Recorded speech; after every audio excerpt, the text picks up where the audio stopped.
Assalamualaikum warahmatullahi wabarakatuh.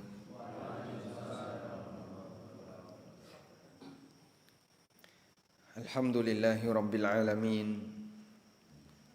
Wassalatu wassalamu ala ashrafil mursalin Nabiyyina wa maulana Muhammadin wa ala alihi wa sahbihi ajma'in. Wa ashhadu an la ilaha illallah wahdahu la syarika lah. Wa ashhadu anna Muhammadan abduhu wa rasuluh sallallahu alaihi wa ala alihi wa sahbihi wa man tabi'ahum bi ihsanin ila yaumiddin. Alhamdulillah, puji syukur kita haturkan kehadirat Allah Subhanahu wa taala. Pagi ini Allah memberikan kita kesehatan dan juga semangat untuk bisa melakukan aneka kegiatan ibadah. Semoga Allah jadikan setiap aktivitas ibadah yang kita lakukan diterima oleh Allah. Mulai dari sholat subuh secara berjamaah, kita lanjutkan dengan berzikir, dan saat ini kita ngaji bareng. Semoga Allah menjadikan ini sebagai forum yang diberkahi. Tadi disampaikan dalam pengantar bahwa tema kita tentang harta yang berkah. Karena kajian kita kajian subuh, biasanya kajian subuh tantangannya satu. Apa itu, Pak? Pengen cepat sarapan ya. Tantangannya adalah ngantuk. Maka mohon agar para jamaah konsentrasinya jangan terlalu berlebihan ya, biar gak merem. Baik, pertama coba kita menggali makna dari kata berkah terlebih dahulu. Berkah atau dalam bahasa Arab disebut dengan barokah. Secara makna bahasa artinya adalah an-numu, artinya adalah tumbuh dan berkembang. Wad-dawam, dan bertahan. Makna bahasa dari kata barokah artinya an-numu wad-dawam, kondisi di mana selalu tumbuh dan berkembang, dan ad-dawam, dia selalu bertahan. Artinya tidak cepat rusak, tidak cepat hilang.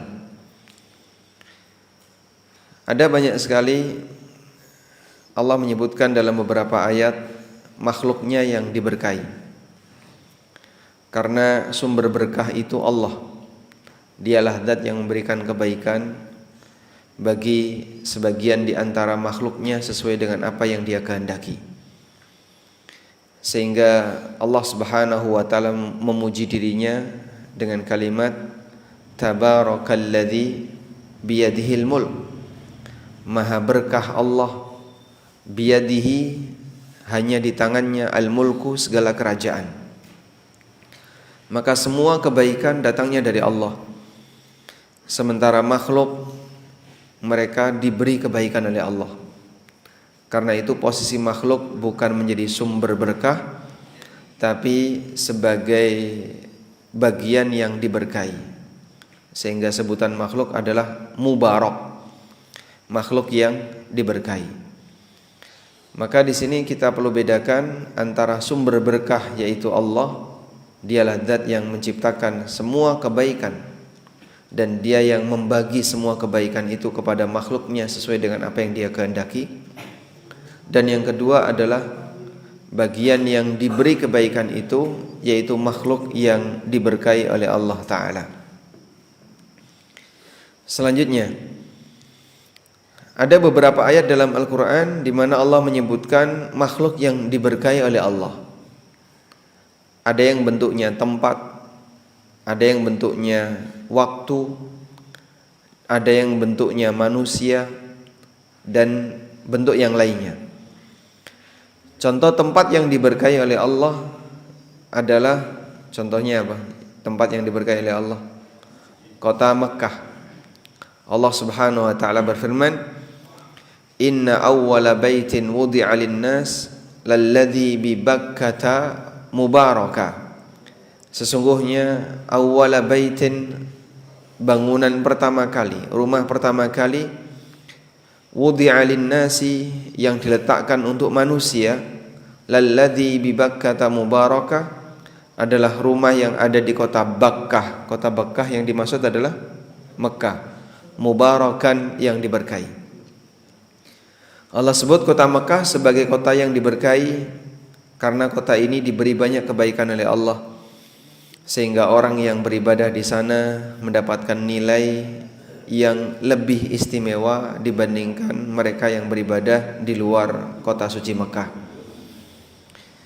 Demikian pula Baitul Maqdis. Allah Subhanahu wa taala menyebut Baitul Maqdis sebagai tempat yang diberkahi. Allah taala berfirman, Subhanalladzi asra bi 'abdihi lailan minal masjidil harami ilal masjidil aqsa alladzi barakna haula. Maha suci zat yang memberangkatkan hambanya lailan, di waktu malam, minal masjidil haram, dari masjidil haram, ilal masjidil aqsa, sampai ke masjidil aqsa, alladzi barakna haulah, yang kami berkahi haulahu, daerah sekitarnya. Daerah sekitar masjidil aqsa adalah Baitul Maqdis, Al-Quds. Allah Subhanahu wa taala memberkahi daerah ini, sehingga sebagaimana kota Mekah yang punya nilai keistimewaan, maka orang yang beribadah di Masjidil Aqsa, di Al-Quds, juga punya nilai keistimewaan, di mana orang yang beribadah di sana akan mendapatkan keutamaan yang lebih dibandingkan orang yang beribadah di selain Masjidil Aqsa atau di selain tanah haram kota suci Mekah. Ada juga waktu yang diberkahi oleh Allah. Kalau tadi kita bicara tempat, sekarang kita bicara waktu. Ada waktu yang diberkahi oleh Allah. Contoh waktu yang diberkahi oleh Allah apa? Hari Jumat. Apa dalilnya? Jumat Mubarak. Misalnya Lailatul Qadar. Lailatul Qadar disebutkan dalam Al-Quran sebagai malam yang diberkahi. Allah Subhanahu wa taala berfirman, Inna anzalnahu fi lailatin mubarakah inna kunna mundirin fiha yufraqu kullu amrin hakim. Inna anzalnahu, sesungguhnya kami menurunkan Al-Quran fi lailatin mubarakah, di malam yang mubarakah, yang diberkahi. Inna kunna mundirin, sesungguhnya kami memberikan peringatan. Fiha yufraqu kullu amrin hakim, di malam yang diberkahi itu ditetapkan kullu amrin hakim, setiap keputusan zat yang maha bijaksana. Yang dimaksud adalah takdir Allah Subhanahu wa taala. Sehingga malam Lailatul Qadar disebut oleh Allah taala sebagai malam yang diberkahi. Demikian pula ada manusia yang berkah. Siapa manusia yang berkah? Para nabi. Nabi Isa alaihissalatu wassalam, pada waktu beliau berada di gendongan Maryam radhiyallahu anha, Nabi Isa bisa berbicara. Pada saat Maryam radhiyallahu anha diperintahkan oleh Allah taala untuk puasa mbisu, mogok bicara. Karena percuma saja Maryam itu bicara, gak bakalan mungkin ada orang yang percaya. Bagaimana ada orang yang bisa melahirkan anak tapi tanpa suami, tanpa bapak? Maka Allah Subhanahu wa taala perintahkan kepada Maryam, kalau kamu melihat siapapun, faquli inni nadartu lirrahmani sauma falan ukallimal yauma insiya. Maka sampaikan kepada mereka, inni nadartu lirrahmani sauma. Aku berpuasa, aku bernazar untuk berpuasa kepada Allah. Falan ukallimal yauma insiya, sehingga aku tidak akan berbicara kepada siapapun hari ini. Maka Maryam radhiyallahu anha ketika itu diperintahkan oleh Allah untuk jangan bicara. Makanya pada saat Maryam fa'atat bihi qaumaha tahmilu, Beliau mendatangi kaumnya dalam kondisi menggendong seorang bayi. Qalu, maka mereka berkomentar dengan banyak komentar. Ya Maryam, laqad ji'ti syai'an fariya. Wahai Maryam, kau telah datang dengan membawa syai'an fariya, kebohongan yang besar. Yang dimaksud di situ adalah kau ini bawa anak. Dari mana kau ini bawa anak? Kok tiba-tiba pulang-pulang bawa anak? Lama ngilang, tiba-tiba pulang bawa anak. Ya ukhta Harun, ma kana abuki imra'a sau'in wa ma kanat ummuki baghiyah. Wahai saudari Harun, ma kana abuki imra'a sau'in, bapakmu itu kan bukan orang jelek. Wa ma kanat ummuki baghiyah, dan ibumu bukan wanita pelacur. Kok kamu kayak gini? Bapakmu bukan orang jahat, ibumu bukan wanita pelacur, kok tiba-tiba kamu seperti ini? Berbuat yang enggak benar. Maryam jawab enggak? Tidak. Apa yang dilakukan oleh Maryam? Fa asyarat ilai. Beliau berisyarat ke arah bayi tadi. Cuma nuding bayi itu. Fa asyarat ilai. Maka mereka pun bertanya, qalu kaifa nukallimu man kana fil mahdi sabiyya. Mereka mengatakan, gimana kami bisa berbicara dengan orang yang berada dalam gendongan dan dia masih bayi? Yang normal saja kamu ini. Masa kita disuruh bicara dengan bayi? Karena Allah Subhanahu wa taala menampakkan tanda kuasanya kepada umat manusia, di mana ada seorang manusia yang lahir punya ibu enggak punya bapak, tapi itu dijelaskan pakai logika, enggak bakalan nyambung. Makanya di sana ada 3 jenis manusia yang berbeda pendapat mengenai status Isa alaihissalam. 2 bingung, 1 dapat hidayah. Orang bingung yang pertama dalam menyikapi Nabi Isa adalah kelompok Yahudi. Kelompok ini meyakini Maryam itu pasti kawin. Ada lelaki yang kawin dengan Maryam sehingga terlahirlah Nabi Isa. Dan lelaki yang kawin dengan Maryam ini zina sama Maryam. Lah terus lelaki yang zina ini siapa? Lawan zinanya Maryam itu siapa? Nah, mereka beda pendapat. Ada yang mengatakan itu adalah Nabi Zakaria. Ada yang mengatakan ada seorang lelaki pokoknya yang dia berzina dengan Maryam. Ya, siapa dia? Buron. Ya, sampai sekarang belum ketemu siapa namanya. Sehingga mereka menganggap bahwa Isa itu anak zina. Makanya bagi orang Yahudi, Nabi Isa layak jadi nabi atau tidak? Tidak, ditolak. Sehingga orang Yahudi itu tidak mau menerima Isa sebagai nabi. Karena menurut mereka enggak mungkin anak hasil zina berhak untuk jadi nabi. Padahal Nabi Isa itu Bani Israel. Tapi ditolak oleh orang Yahudi karena dalam keyakinan Yahudi Nabi Isa anak hasil zina. Kelompok yang kedua, dia meyakini Nabi Isa itu punya bapak, tapi bukan manusia. Karena tidak ada manusia yang pernah kawin dengan Maryam. Sehingga menurut kelompok yang kedua ini, mereka meyakini Maryam itu wanita suci, belum pernah tersentuh oleh lelaki siapapun. Lah terus kok bisa hamil? Dari mana itu? Nah, itu bapaknya Allah. Maka dia meyakini bahwa bapaknya Nabi Isa adalah Allah Subhanahu wa taala dan Nabi Isa adalah anak Allah. Yahudi pernah punya keyakinan yang sama. Wa qalatil yahudu Uzair ibnullah wa qalatin nasara al-masih ibnullah. Yahudi mengatakan Uzair itu anak Allah, Nasrani mengatakan Al-Masih itu anak Allah. Sehingga mereka bingung, gak mungkin ada manusia terlahir tanpa bapak. Pasti bapaknya Allah. Dari situlah mereka meyakini bahwa Allah adalah Tuhan Bapa, sehingga Isa adalah anak Tuhan. Baik, ini 2 kelompok yang bingung. Dan ada 1 kelompok yang diberi hidayah oleh Allah, itulah kaum muslimin. Bagaimana kondisi kaum muslimin? Mereka tidak bingung. Mereka tahu bahwa kehadiran Nabi Isa alaihissalatu wassalam adalah bagian dari tanda kuasa Allah. Allah Subhanahu wa taala berfirman, "In huwa illa 'abdun an'amna wa ja'alnahu mathalan li bani Israil."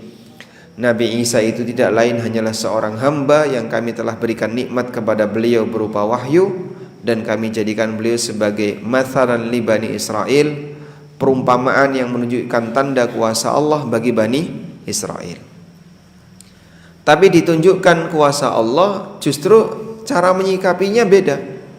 Cara menyikapinya justru malah menolak kuasa Allah dan bahkan kufur kepada Allah.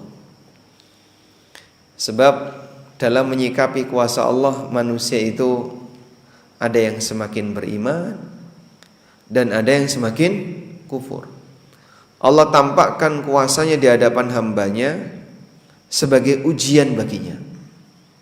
Tapi ada sebagian di antara orang yang ditampakkan kuasa Allah kepadanya, justru dia semakin kufur kepada Allah. Sebagai contoh ya, Isra Mi'raj itu peristiwa apa Pak? Yang menunjukkan peristiwa yang menunjukkan kuasa Allah. Seharusnya ketika orang mendengar berita Isra Mi'raj, maka dia akan semakin meyakini betapa kuasa Allah itu maha sempurna, sehingga Allah mampu memberangkatkan hamba dengan cara yang demikian cepat, yang itu tidak mungkin bisa dialami oleh manusia biasa. Sehingga apa yang terjadi pada Nabi Muhammad SAW itu bukti kalau beliau adalah seorang Nabi. Namun apa yang terjadi ketika ada kuasa Allah semacam ini? Orang kafir makin kafir. Orang kafir makin kafir. Allah Subhanahu wa taala berfirman, "Wa ma ja'alna ar-ru'ya allati arainaka illa fitnatan lilladzina kafaru." Tidaklah kami jadikan ar-ru'ya allati arainaka, peristiwa gaib yang kami tunjukkan kepadamu melalui kegiatan atau melalui kejadian Isra Mi'raj, illa fitnatan, kecuali menjadi fitnah bagi orang-orang kafir. Sehingga karena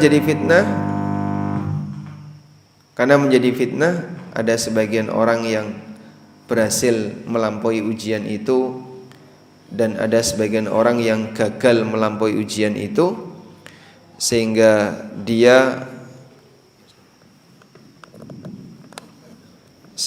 makin kufur kepada Allah Subhanahu wa taala. Baik. Kembali kepada Nabi Isa tadi. Nabi Isa tanda kuasa Allah. Maka orang mukmin dengan adanya peristiwa Nabi Isa,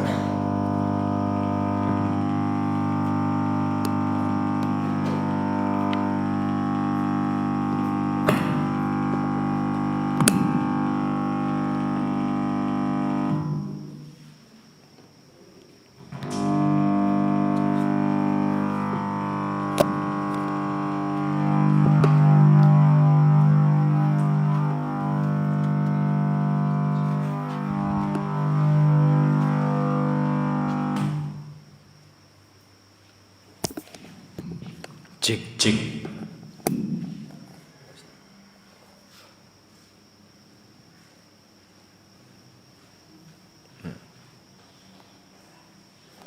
orang mukmin dengan adanya peristiwa Nabi Isa makin apa Pak? Makin beriman kepada kuasa Allah Subhanahu wa taala. Bagaimana bentuk dia beriman kepada kuasa Allah? Allah Maha Kuasa untuk menciptakan hambanya sesuai dengan apa yang dia kehendaki. Ada yang tercipta tidak punya bapak, tidak punya ibu. Siapa itu? Nabi Adam. Ada yang tercipta punya bapak, enggak punya ibu. Siapa beliau? Punya bapak, enggak punya ibu. Hawa. Ada yang tercipta punya ibu, enggak punya bapak. Siapa? Isa. Sisanya ada bapak, ada ibu. Sehingga Allah menciptakan manusia dengan 4 cara, dan itu bukti tanda kuasa Allah. Makanya ketika Allah menjelaskan tentang fenomena Nabi Isa, Allah mengatakan inna mathala Isa kamathali Adam khalaqahu min turabin thumma qala lahu kun fayakun. Sesungguhnya kejadian yang terjadi pada Isa itu sebagaimana yang terjadi pada Adam. Allah ciptakan Nabi Isa, Allah ciptakan Adam dari tanah, kemudian Allah berfirman kun, maka jadilah Adam. Baik. Lalu kita juga meyakini bahwa Nabi Isa itu Rasul, sehingga beliau menerima wahyu dan beliau memiliki mukjizat. Maka kalaupun ada kejadian luar biasa yang dialami oleh Nabi Isa, itu bukan karena beliau seorang Tuhan atau anak Tuhan, tapi karena Allah memberikan tanda mukjizat kepada beliau sebagaimana tanda mukjizat kepada Rasul yang lain. Allah Ta'ala berfirman, mal masihu ibnu Maryam illa rasulun qad khalat min qablihi ar-rusul. Al-Masih bin Maryam tidak lain hanyalah seorang rasul, dan sudah banyak para rasul yang lain. Jadi kalaupun Nabi Isa alaihissalam punya kemampuan menghidupkan orang mati, atau punya kemampuan menyembuhkan orang sakit, atau punya kemampuan menyembuhkan orang yang buta, bukan berarti beliau Tuhan. Sebagaimana Nabi Musa alaihissalam punya kemampuan membelah lautan, Nabi Musa alaihissalam punya mukjizat mengeluarkan air dari mana? Dari batu. Beliau punya mukjizat apa lagi?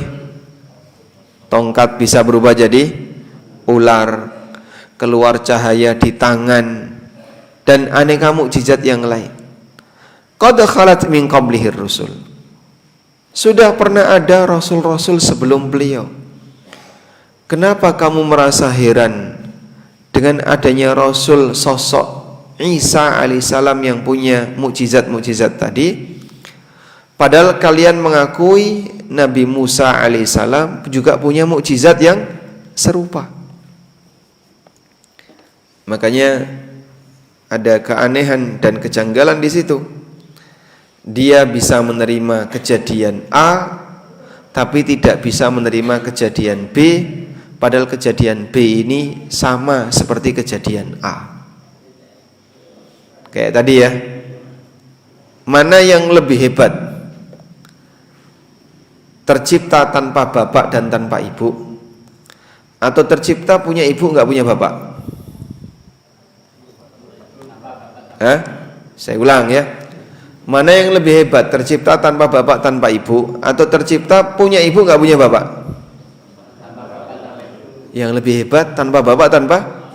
Kenapa dia tidak menuhankan Nabi Adam? Jadi kalau sama-sama bicara siapa sih yang lebih berat disebut sebagai anak Tuhan? Nabi Adam. Dia tercipta tanpa bapak tanpa ibu.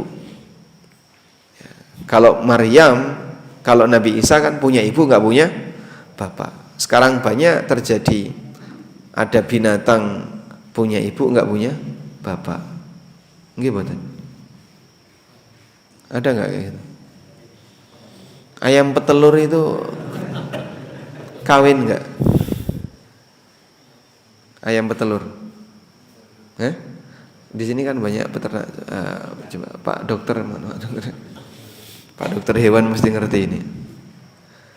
Jadi kalau kemudian orang menganggap hebat dalam arti manusia sakti mandraguna karena dia bisa tercipta punya ibu nggak punya bapak.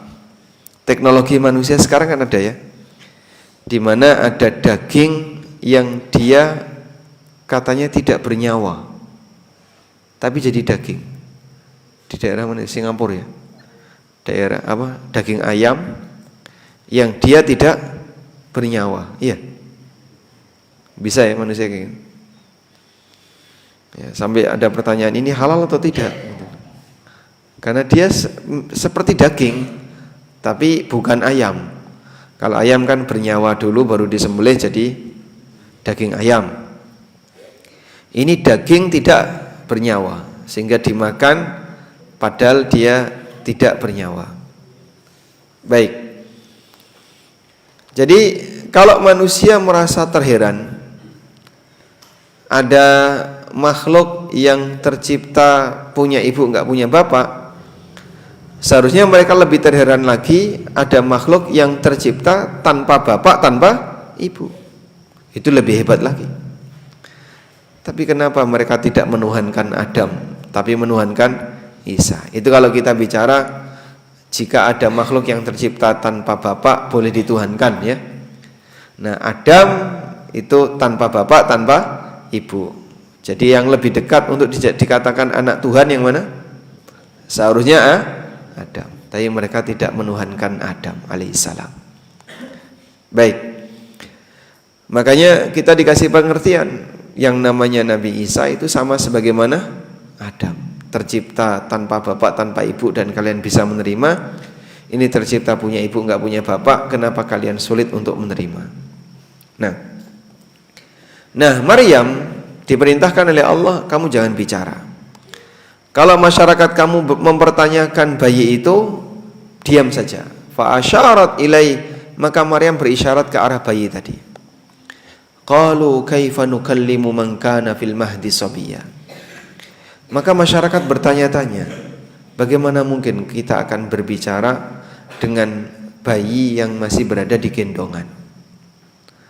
Maka Nabi Isa yang menjelaskan, qala inni abdullahi ataniyal kitaba wa ja'alani nabiyya waj'alani mubarakan aynama kuntu wa awsani bis salati waz zakati ma dumtu hayya wa barram biwalidati wa lam yaj'alni jabbaran syaqiyya wassalamu alayya yawma wulidtu wa yawma amutu wa yawma ub'atsu hayya. Nabi Isa alaihissalam berbicara, inni Abdullah. Informasi pertama yang disampaikan oleh Nabi Isa kepada masyarakat ketika beliau memperkenalkan dirinya adalah, aku ini hamba Allah. Aku ini hamba Allah. Inni Abdullah. Sehingga beliau menyatakan, aku ini hamba Allah. Karena aku ini hamba Allah, aku tidak punya sifat ketuhanan, tidak punya kekuasaan sebagaimana kuasa Tuhan, karena aku hanya hamba Allah. Tapi beliau punya keistimewaan, ataniyal kitaba wa ja'alani nabiyya. Allah memberikan kepadaku kitab dan Allah jadikan aku sebagai nabi. Betul beliau adalah hamba Allah, tapi bukan hamba biasa, karena Allah menjadikan beliau sebagai apa? Utusan. Ataniyal kitaba wa ja'alani nabiyya.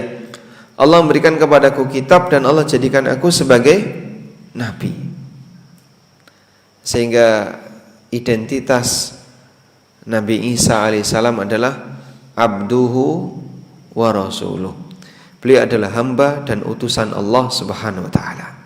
Itulah identitas beliau. Sama sebagaimana Nabi Muhammad SAW, identitas beliau adalah abduhu wa rasuluh. Maka kita ketika membaca syahadat, kita menyatakan wa asyhadu anna Muhammadan abduhu wa rasuluh, dan kami bersaksi bahwa Muhammad adalah hamba dan utusan Allah. Baik. Dalam pernyataan Nabi Isa di situ ada kalimat wa ja'alani mubarakan aynama kuntu. Allah menjadikan aku sebagai hamba yang mubarakah, yang diberkahi dimanapun aku berada. Nah, sudah mulai merem-merem insyaallah. Meripati abang ya. Terus sudah merem-merem. Merah itu karena nahan ngantuk. Saya ikut merah enggak, Pak? Sedikit. Itu ketularan jamaah itu. Makanya tolong jamaahnya jangan menyebarkan penyakit menular ya. Ngantuk di tempat kajian. Ada snack enggak, Pak? Ada. Baik, kalau bawa snack atau apa silahkan dinikmati dulu. Kita lanjutkan. Jadi Allah Subhanahu wa taala memberikan identitas untuk Nabi Isa alaihissalam sebagaimana identitas untuk Nabi Muhammad SAW, abduhu wa rasuluh. Mereka adalah hamba dan utusan Allah Subhanahu wa taala. Baik. Nah, kata kunci yang mau kita ambil di sini adalah tentang posisi beliau sebagai orang yang diberkahi oleh Allah. Wa ja'alani mubarakan aynama kuntu. Allah jadikan aku sebagai makhluk yang diberkahi dimanapun aku berada. Sebab Nabi Isa alaihissalam beliau menyebarkan kebaikan bagi umat, sehingga beliau adalah orang yang diberkahi dalam arti banyak diberi kebaikan oleh Allah Ta'ala, sehingga banyak memberi manfaat bagi masyarakat. Baik, kita ulang ya. Siapa yang memberikan keberkahan? Allah. Kenapa? Karena dia satu-satunya zat yang bisa memberikan kebaikan. Sedangkan makhluk diberkahi, bukan yang beri keberkahan. Lalu ketika makhluk itu diberkahi, apa yang terjadi? Dia akan banyak memberi manfaat bagi yang lain. Sehingga ada tempat yang banyak memberi manfaat bagi yang lain, ada waktu yang banyak memberi manfaat bagi yang lain, ada manusia yang banyak memberi manfaat bagi yang lain. Hujan itu disebut oleh Allah sebagai air yang diberkahi. Wa nazzalna atau wa anzalna minas sama'i ma'an mubarakan fa ambatna bihi jannatin wa habbal hasid. Dan kami turunkan minas sama, dari as-sama, dari langit, ma'an mubaraka, air yang diberkahi. Yang dimaksud apa? Hujan. Sebab hujan memberikan banyak kebaikan bagi penduduk bumi. Baik. Nah, semua yang tadi kita sebutkan intinya mengarah kepada satu makna, bahwa makhluk yang diberkahi adalah makhluk yang banyak memberikan kebaikan bagi yang lain. Makhluk yang diberkahi adalah makhluk yang banyak memberikan keberkahan dan kebaikan bagi yang lain. Makhluk yang memiliki banyak manfaat. Sudah? Sekarang kita tanya kepada diri kita masing-masing. Apakah kita ini hadir di muka bumi sudah memberi manfaat atau belum? Coba siapa? Ini kelas berapa? Kelas 9. Apa manfaatnya kamu hadir di muka bumi? Bermanfaat atau tidak bermanfaat? Gak bermanfaat. Kalau tidak bermanfaat nanti kayak sampah, itu tidak bermanfaat ya. Bermanfaat atau tidak? Bermanfaat ya. Sebutkan contoh manfaat yang sudah kamu berikan kepada penduduk bumi.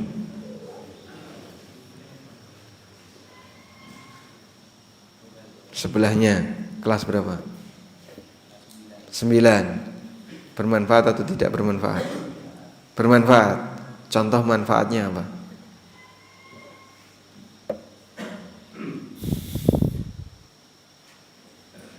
Nyapu kelas ya. Nyapu kelas pernah? Enggak pernah? Pernah. Pernah, apalagi? Membantu orang tua pernah? Pernah. Baik. Yang sini ini kelas berapa? 10. Kelas 10 harusnya lebih banyak ini manfaatnya ya. Sebutkan apa manfaat kamu hadir di muka bumi. Membantu orang tua. Terus apa lagi? Membantu apa? Ngentek nosgo. Apa lagi?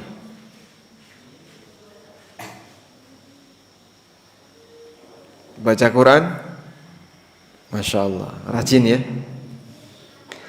Jadi aktivitas yang kita lakukan, kalau yang Anda lihat ini memberi kebaikan bagi yang lain atau mendatangkan pahala, itu berarti Anda telah bermanfaat.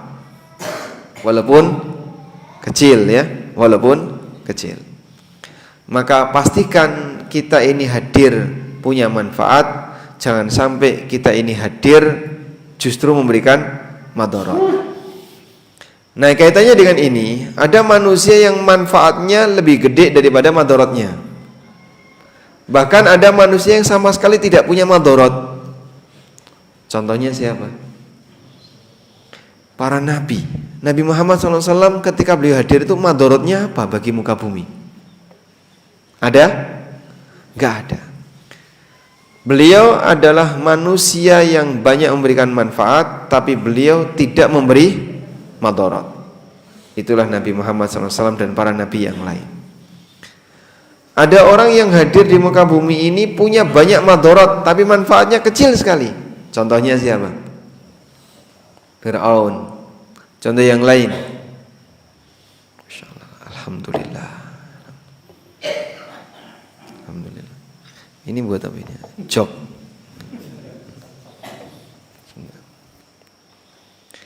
Ada hamba yang dia punya manfaat tapi madaratnya lebih besar. Contohnya orang kafir.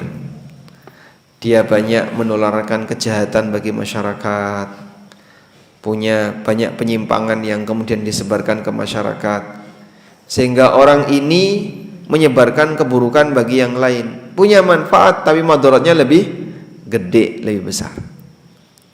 Sekarang mulai berpikir, saya ini manfaatnya lebih banyak ataukah madaratnya yang lebih banyak? Itulah kira-kira cara untuk mengukur pribadi.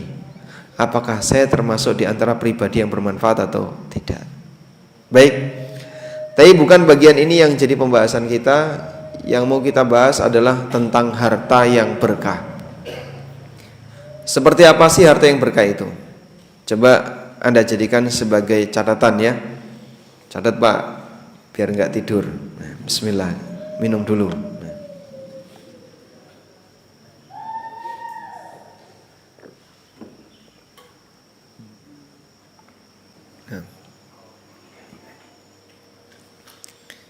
Kita mau bahas tentang harta yang berkah. Tidak semua orang yang diberi oleh Allah harta, di saat yang sama dia diberi oleh Allah mampu memanfaatkan hartanya. Itu kata kunci ya. Sehingga ada anugerah berupa harta dan ada anugerah berupa manfaat harta. Sama atau beda? Kok gak jawab? Saya ulang ya. Ada anugerah berupa harta, ada anugerah berupa manfaat harta.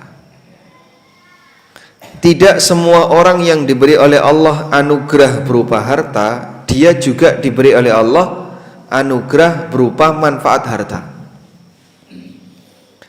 Ada yang diberi anugerah harta, tapi dia tidak diberi anugerah manfaat harta, sehingga dia memiliki tapi tidak memanfaatkan. Dia memiliki tapi tidak bisa mendapatkan manfaatnya. Yang disayangkan adalah doanya manusia itu hanya minta banyaknya harta, tapi tidak minta keberkahan harta. Maka kan sering ya, misalnya manusia ketika berdoa, jenengan minta apa? Muga-muga diparingi rizki sing kathah, nggih. Diparingi duit sing kathah, diparingi harta yang banyak, lancar rezeki. Jadi kurang lebih kalimatnya adalah dikasih lancar rezeki, dikasih rezeki yang banyak gitu. Betul kayak gitu ya. Tapi jarang kita dengar ada orang yang berdoa kepada Allah, semoga diberi harta yang barokah, itu jarang. Yang banyak mereka minta itu harta yang melimpah, harta yang lancar, rezeki yang lancar, rezeki yang banyak, bukan harta yang berkah. Tak dongakno muga-muga rezekimu lancar, muga-muga jodohmu lancar, muga-muga awakmu sehat, rezeki lancar, awak sehat, awak waras. Cuman seputar itu. Sehingga perjuangan manusia itu kebanyakan berpikir gimana bisa mendapatkan banyak harta. Tapi dia tidak berpikir bagaimana agar hartanya berkah. Maka sekarang coba ya, doanya redaksinya diubah.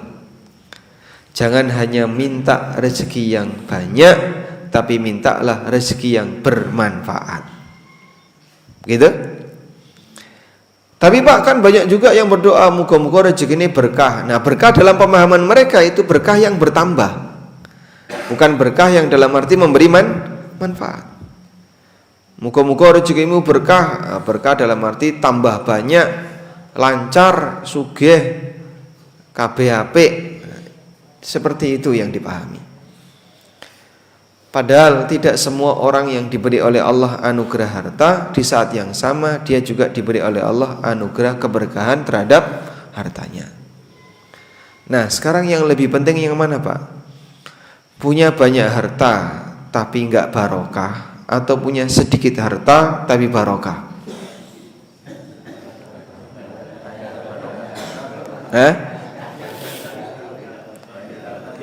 Enggak ada dalam pilihan. Anda jangan bid'ah, itu nambah-nambahi. Saya ulang ya. Mana yang menurut Anda lebih baik? Punya banyak harta tapi enggak barokah, enggak dapat manfaat, atau punya sedikit harta tapi barokah? Punya sedikit tapi maksudnya gimana itu? Hartanya berfungsi maksimal. Ada banyak sekali orang yang diberi oleh Allah harta tapi dia gak bisa memanfaatkannya. Dan hukuman pertama yang diberikan oleh Allah kepada orang yang mengkonsumsi harta haram atau mengambil harta haram ketika di dunia adalah dia dicabut kemampuannya untuk menikmati harta. Dicabut kemampuannya untuk menikmati harta. Allah berfirman, yamhaqullahu riba wa yurbis sadaqat. Allah membinasakan riba. Contoh Allah membinasakan riba gimana? Kata Al-Hafidz Ibnu Katsir, salah satunya adalah Allah Subhanahu wa taala tidak memberikan manfaat untuk harta riba yang dia miliki. Maka walaupun dia punya, tapi dia tidak bisa memanfaatkannya. Demikianlah kondisi di mana ketika seorang hamba itu memiliki harta tapi dia tidak bisa memanfaatkan harta tersebut. Memiliki tapi tidak bisa memanfaatkannya. Contohnya gimana, Pak? Orang kalau nerima harta haram itu nerimanya gimana? Deg-degan, penuh dengan rasa takut, was-was, bingung, jangan.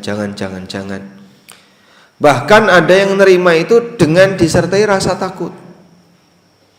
Ya, Pak, nanti kita janjian ya. Di mana?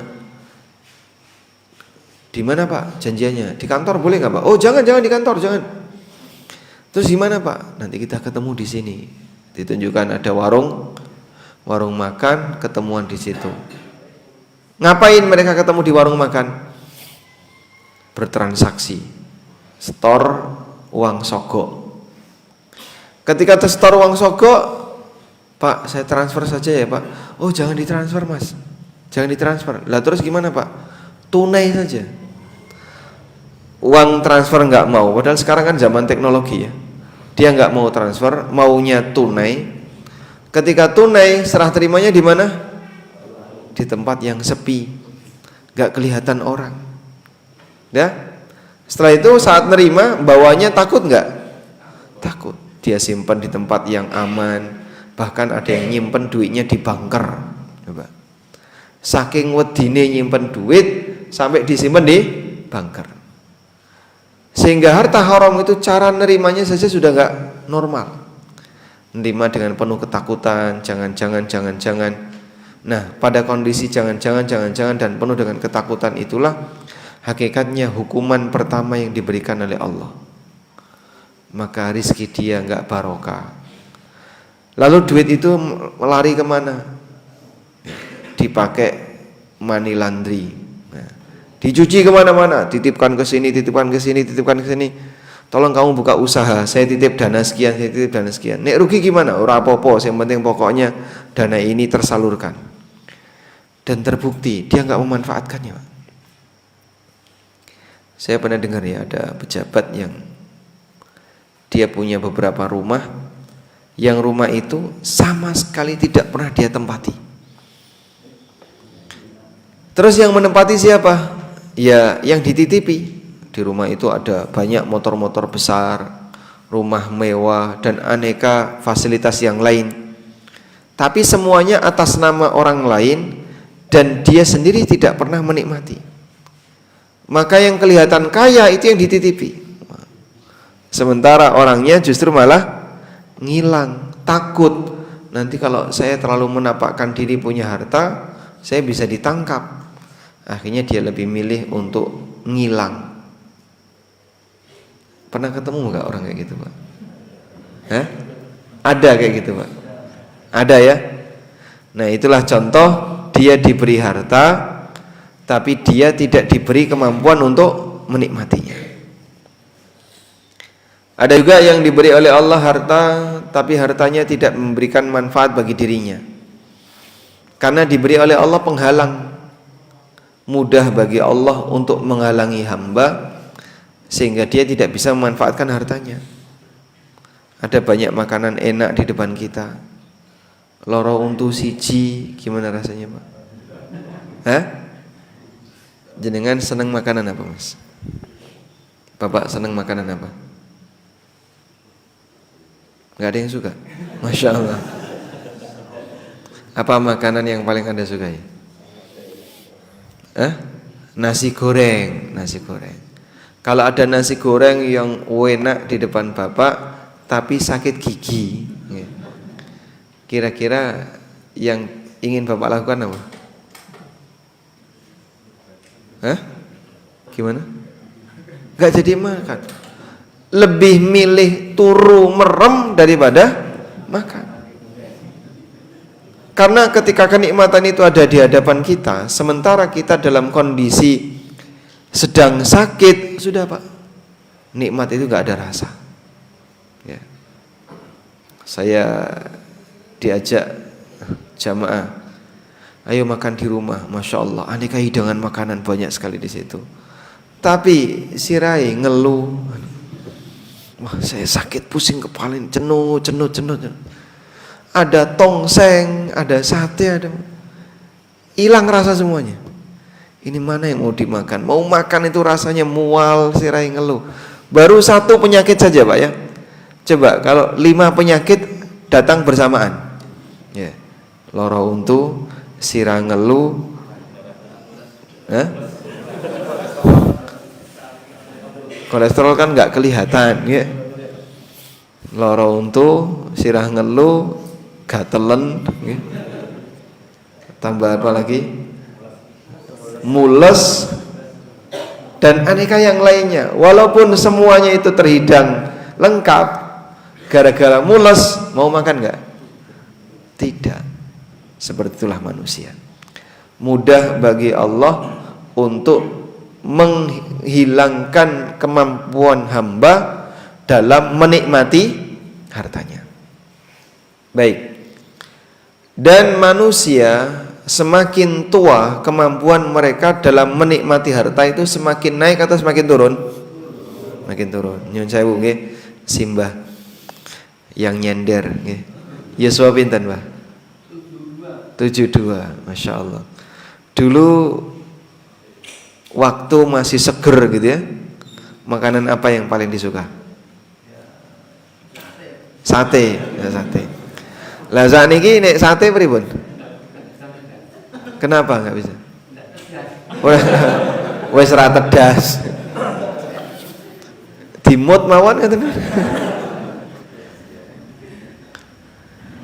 Jadi ketika semakin tua, kemampuan orang dalam menikmati dunia semakin turun. Makin turun. Makanya kadang ada sebagian orang tua itu nyesel. Kenapa aku wis tua gitu. Nah, padahal tua itu ditunggoni ya makin tua. Bisa balik enggak? Enggak bisa. Makanya karakter dunia itu dibuat oleh Allah seperti itu. Allah Subhanahu wa taala tunjukkan betapa dunia itu sangat terbatas. Pertama, kenikmatan dunia itu sendiri gampang hilang. Makanan bisa basi, daging bisa busuk, apapun benda bisa rusak, okay? Sehingga kalau misalnya benda di masjid ini yang paling awet apa, Pak? Anggaplah meja ini ya, kayu, ada aneka perabotan yang ada di masjid ini. Bisa rusak enggak? Bisa ya. Kayu ini bisa rusak enggak? Bisa. Jadi dibiarkan terus lama-lama rusak. Gelas bisa rusak? Bisa. Dibiarkan lama-lama rusak. Enggak ada yang tahan lama. Semuanya bisa rusak. Sehingga bendanya bisa rusak, yang menikmati bisa hilang rasa. Demikianlah cara Allah mencabut kenikmatan dunia ini dengan cara yang sangat mudah. Dikasih kemampuan untuk menikmatinya, tapi kemampuan itu makin lama makin turun, akhirnya hilang. Sehingga pada titik tertentu orang sudah tidak bisa lagi menikmati kehidupan dunia. Baik, dalam kondisi inilah kita disadarkan, kenikmatan yang sifatnya sangat tidak abadi seperti ini jangan sampai mengalahkan untuk mendapatkan kenikmatan yang lebih abadi. Kenikmatan abadi di mana? Di surga. Sehingga kalau orang mendapatkan kenikmatan di surga, dia mendapatkan kenikmatan yang sifatnya abadi. Enggak ada ceritanya makanan basi, tidak ada ceritanya pakaian rusak atau benda-benda rusak, tidak ada. Allah Subhanahu wa taala membuat surga sebagai tempat yang abadi bagi hamba untuk menikmati aneka kenikmatan. Baik. Oleh karena itu ada beberapa poin ya yang bisa kita lakukan agar harta yang kita punya itu berkah. Pertama, saat Anda memiliki pertama kali harta itu, maka jangan lupa doakan. Jangan lupa didoakan. Sebagaimana disebutkan dalam hadis dari Abdullah bin Amr bin As radhiyallahu anhuma, Nabi sallallahu alaihi wasallam bersabda, "Idza afada ahadukum imra'atan aw khadiman aw dabatan." Kalau kalian baru saja mendapatkan seorang istri, atau baru saja membeli seorang budak, atau baru saja membeli seekor binatang tunggangan, falyakhud binasiyatiha, maka pegang ubun-ubunnya. Pegang ubun-ubunnya. Lalu berdoa, minta kepada Allah keberkahan dan kebaikan. Allahumma inni as'aluka binasi min khairiha wa khairi ma jubilat alaihi wa a'udzubika min syarriha wa syarri ma jubilat alaihi. Ya Allah, aku mohon kepadamu kebaikannya dan kebaikan dari ma jubilat alaihi, karakter yang kau berikan kepadanya. Dan aku berlindung kepadamu dari keburukannya dan keburukan karakter yang kau berikan kepadanya. Itu doa yang syar'i apabila orang baru saja menikah. Sudah nikah belum, Pak? Sampun. Sudah megang ubun-ubun istrinya? Sudah. Apa yang dibaca? Bismillah. Nurut ngarahu. Baik. Jadi pegang ubun-ubun sang istri, lalu baca doa ini. Dhisik lali ya, Pak. Kelingane ge saiki. Ya berarti nanti kalau pas pulang pegang ubun-ubunnya. Kowe aja macem-macem. Nurut karo aku. Baik. Coba doanya gimana? Allahumma inni as'aluka khairaha wa khairama jubilat alaih wa a'udzubika min syarriha wa syarri ma jubilat alai. Ya Allah, aku mohon kepadamu kebaikannya dan kebaikan karakter yang kau berikan kepadanya, dan aku berlindung kepadamu dari keburukannya dan keburukan karakter yang melekat pada dirinya. Baik. Jadi kita tawakal kepada Allah dengan berdoa kepada Allah, mohon agar harta yang kita punya, istri yang kita punya, kendaraan yang kita punya itu menjadi sesuatu yang diberkahi. Sehingga kalau menjadi sesuatu yang diberkahi, memberi manfaat bagi siapa? Pemiliknya. Demikianlah yang kita harapkan. Memberi manfaat bagi pemiliknya. Baik. Demikian juga doa yang diajarkan Nabi SAW. Kalimatnya mirip ya seperti tadi. Allahumma inni as'aluka khairaha wa khaira ma jabaltaha alaih. Ya Allah, aku mohon kepadamu kebaikan istri ini dan kebaikan karakter yang kau berikan kepadanya. Wa a'udzubika min syarriha wa syarri ma jabaltaha alaih. Dan aku berlindung kepadamu dari keburukannya dan keburukan karakter yang kau tetapkan untuknya. Wa idza ishtara ba'iran, ketika juga membeli hewan tunggangan, maka didoakan dengan yang semisal. Hadis riwayat Abu Dawud. Sehingga di sini kita minta kepada Allah keberkahan dari harta yang Allah berikan kepada kita. Demikian pula ketika kita pakai pakaian yang baru. Apa yang Anda baca ketika menggunakan pakaian yang baru? Alhamdulillah. Kasani ada thauba, kalau itu memakai pakaian secara umum. Kalau memakai pakaian baru apa?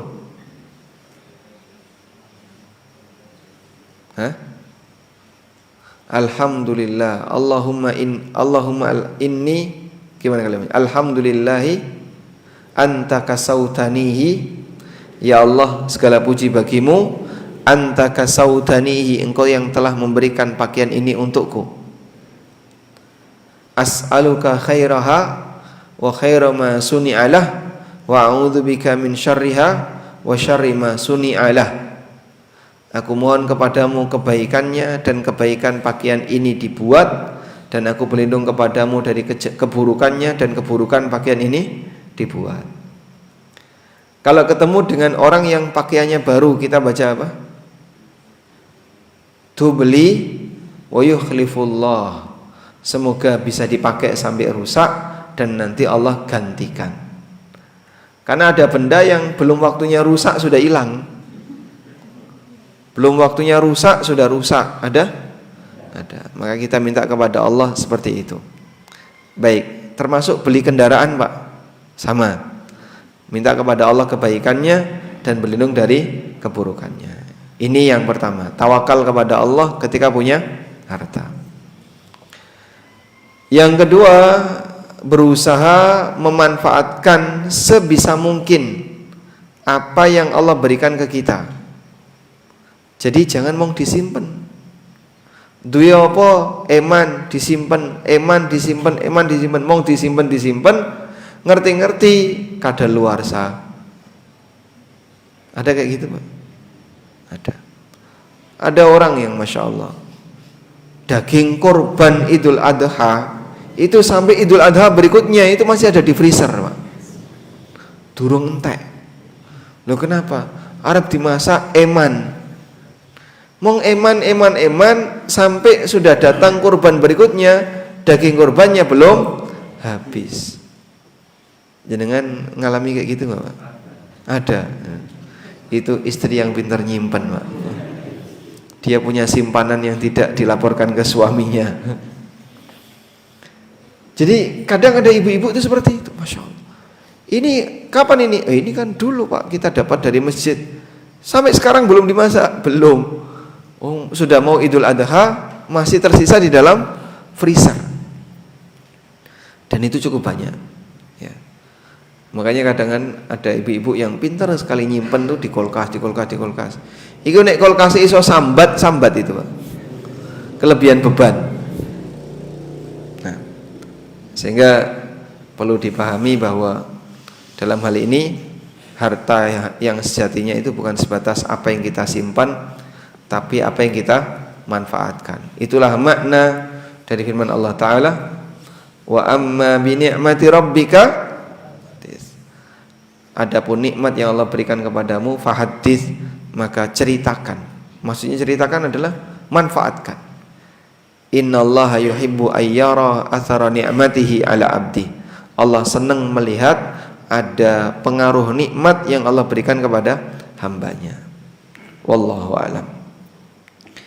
Baik, mungkin itu yang bisa kita sampaikan sebagai pengantar. Semoga Allah jadikan kita sebagai hamba yang diberkahi dan banyak memberikan manfaat bagi masyarakat. Wa sallallahu ala nabiyyina Muhammadin wa ala alihi wa sahbihi wasallam.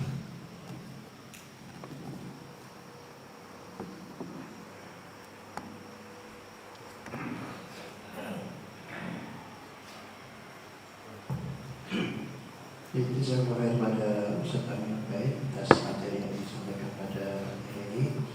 Kemudian diberikan sesi tanya jawab. Barangkali ada jamaah yang ingin menyampaikan pertanyaan, kami persilakan.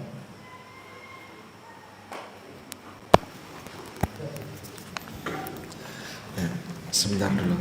Tunggu dulu.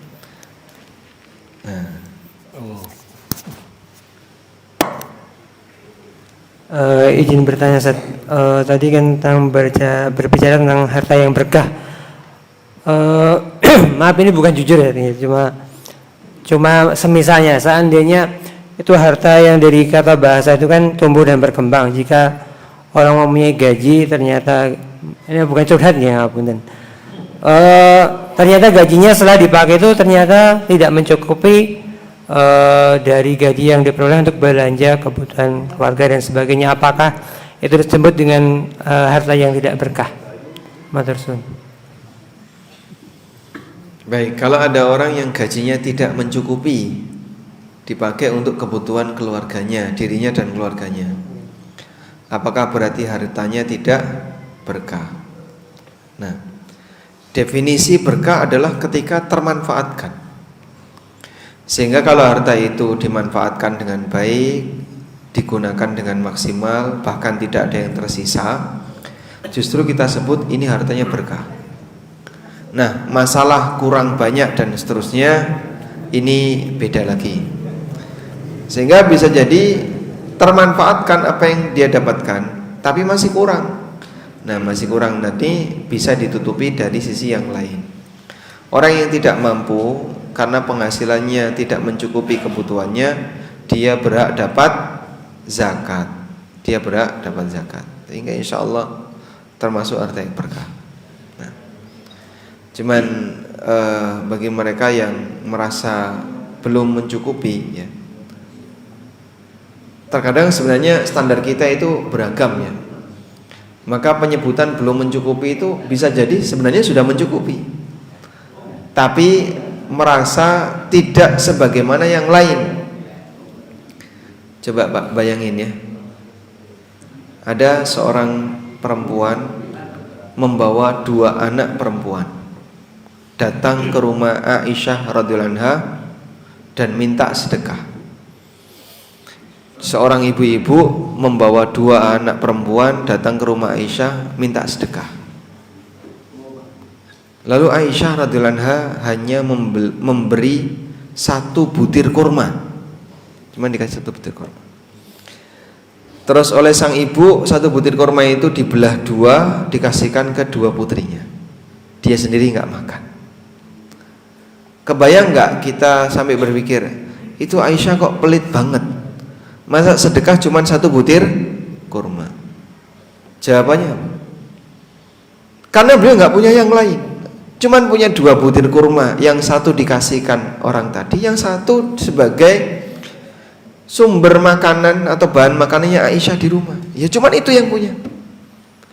Itu istri Rasulullah Sallallahu Alaihi Wasallam. Ada nggak keluarga kita yang kayak gitu, Pak? Ada? Hah? Ada? Nggak ada. Saya yakin nggak ada.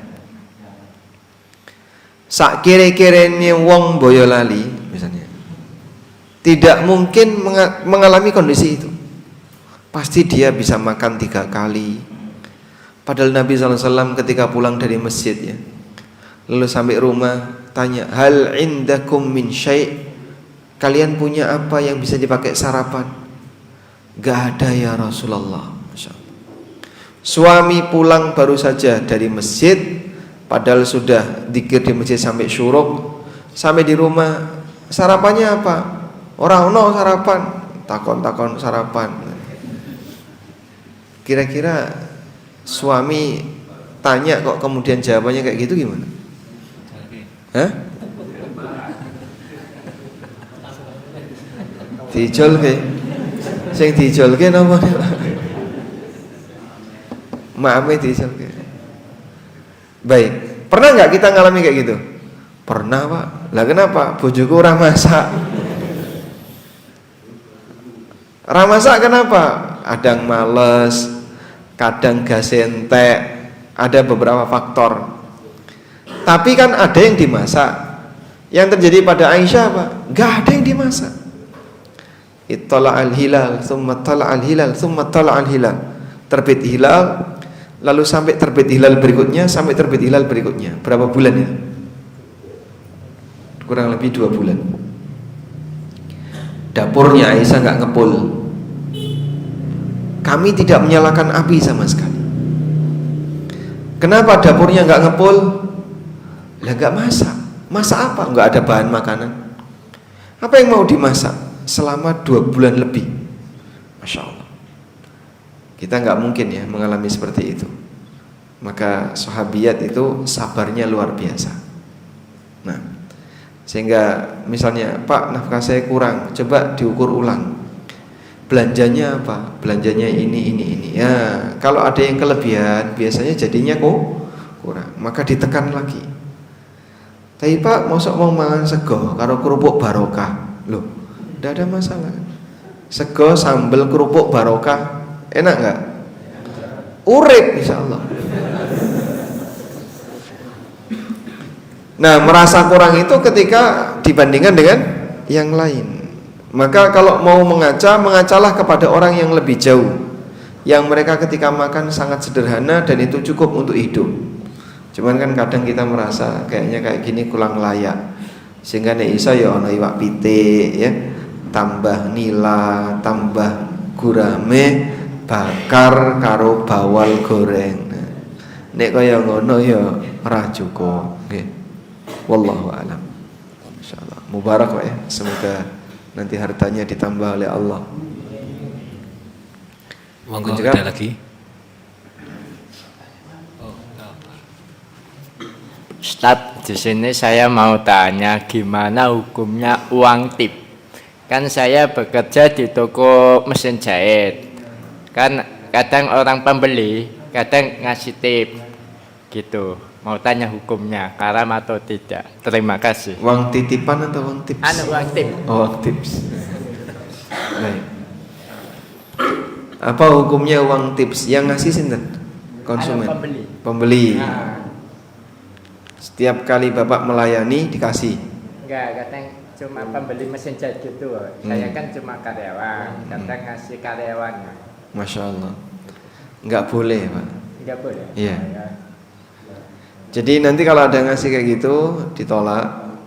Tapi kalau tetap maksa DKI, maka Bapak serahkan ke toko. Ini punyanya toko, bukan punya saya, ya. Sehingga kita tidak diperbolehkan menerima hadiah dari konsumen yang kita layani karena kita sebagai karyawan di situ. Nah.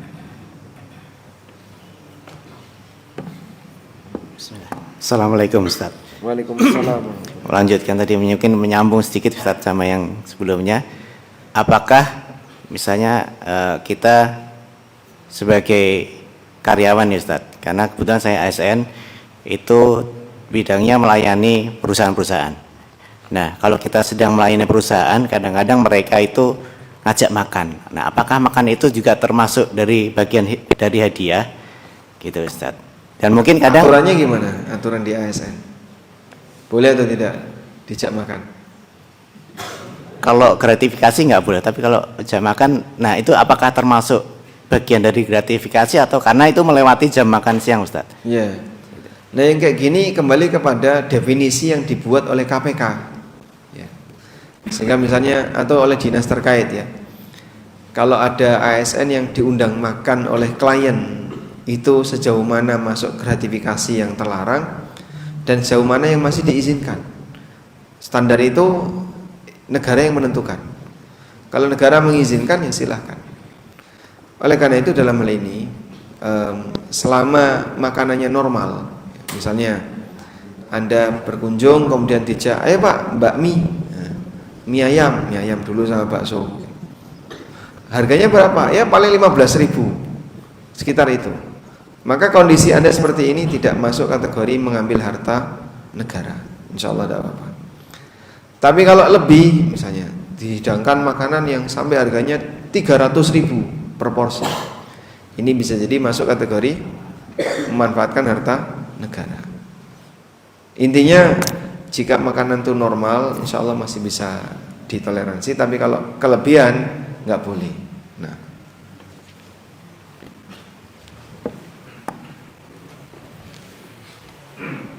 bagaimana hukumnya seorang muslim yang bergelimpangan harta, bisa bangun rumah sana sini, bisa membantu pembangunan masjid, bahkan ada salah satu anaknya yang hafiz Quran, bisa umroh hampir setiap tahun, tetapi semua pendanaannya itu berasal dari bank riba. Apakah harta itu termasuk pendanaan apa yang dimaksud? Pendanaan usaha, Modal usahanya itu dari bank riba. Apakah harta itu termasuk bisa disebut harta yang berkah atau tidak, Ustaz? Nah, baik. Kata kunci pertama berkah adalah tidak menghasilkan dosa. Kalau ada harta yang menghasilkan dosa, ya kita sebut ini nggak berkah. Karena tentu saja harta yang menghasilkan dosa justru memberi madarat bagi pemiliknya. Gara-gara ini saya sampai nggak sholat jamaah, ada? Gara-gara kamu, gara-gara benda ini saya sampai nggak sholat A, nggak sholat B, ada? Ada. Sehingga ada orang yang terlalu perhatian terhadap hartanya, saya menyebabkan dia itu nggak sholat, tidak melakukan kewajiban dia. Maka hartanya ini menghalangi dia untuk dapat pahala dan bahkan menjerumuskan dia ke dalam maksiat. Oleh karena itu kalau ada harta haram, maka yang terjadi adalah harta haram itu tidak akan memberikan kebaikan. Nah sekarang toko dengan modal dari bank itu boleh atau tidak? Utang bank ya nanti akan ada resiko bayari bunga. Tapi kalau toko ini berkembang lalu menghasilkan keuntungan, maka keuntungan itu statusnya halal.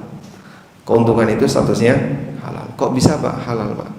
Sebab hasil yang halal itu turunan dari yang halal. Dia dapat keuntungan itu kan dari apa?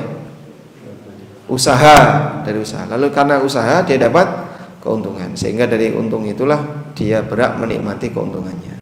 Walaupun modalnya sebelumnya dari bank.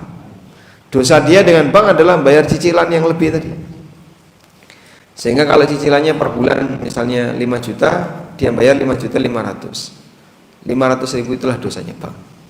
Wallahu a'lam.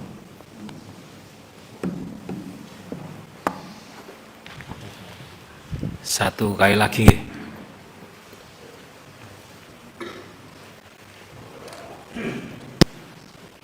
Bismillah. Izin bertanya Ustaz, hampir mirip dengan pertanyaan sebelumnya tentang tips.